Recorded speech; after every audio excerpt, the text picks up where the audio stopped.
I'm just kidding. I also work with sailors, and a few of them try to.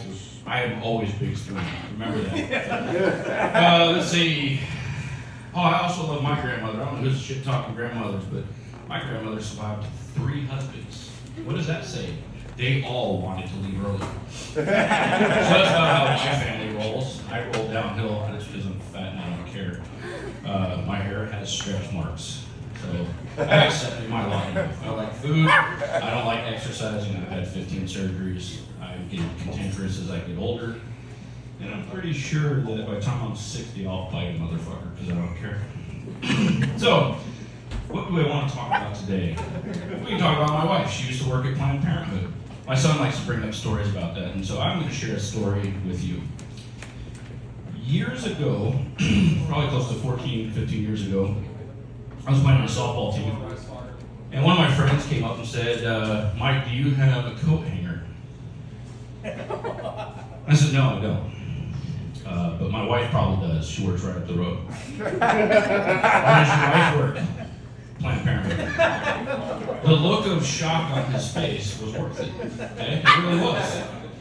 What made this better was the fact that when my wife showed up, Joe, my friend, went up to her and said, do you have a coat hanger? We have a lot at work. Now the rest of my team is looking at her like, holy shit, is that really true?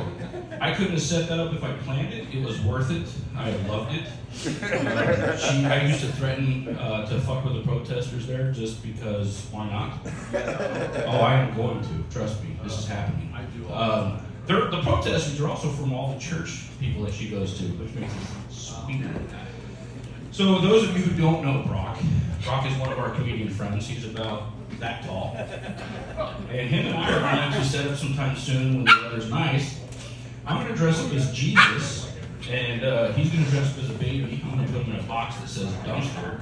And I'm going to stand there with a whisk and a wire hanger, just to hang out with him. So if you see that shit on TV, I'm just letting you know it's me. Okay? And again, if they're offended, I don't fucking care anymore because I'm offended they're offended. That's a real thing. And that's a longer story, but I actually got kicked out of an EEO training 24 years ago because I asked, how do grievances work? How many of you ever actually thought how a grievance works at your work? Anybody? It takes a year. Huh? It takes a year. Oh, the shenanigans takes forever. But the reality is, first person that cries wins. Can you all agree on that? Oh, yeah. It's horse shit. They try to use this thing called the reasonable person. That's playing make-believe. That's like what's normal. So I got in an argument with the instructor, and I asked her, how does a grievance work? And she kind of gave me a weird look, and what do you mean? I said, well, how does a grievance work? It seems like the first person that cries wins.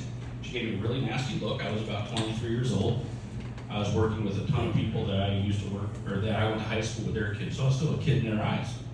She didn't like this, and she said, well, give me a scenario. Scenario doesn't matter. It's a subjective thing, right? Whole room could be a room full of Jeffrey Dahmers that want to wear her face's underwear. And we all think that was reasonable, right? That's normal. So we went through all these fucking scenarios for about 20 minutes. I've got a whole room of 60 people, much older people, literally gravitated to this whole conversation, very zeroed in. Got to the end of it, I said, how do I get to defend myself? This person literally said they're offended by whatever the fuck it is. I don't care, it doesn't matter. They were offended. You can say whatever you need to do to defend yourself. That's awesome. I'm offended, you're offended. It doesn't work that way. Then it's the first person that cries wins. She told me to get the fuck out of her class. I signed her tar, I didn't care, and that's almost 25 years ago. So, that's my time, thank you.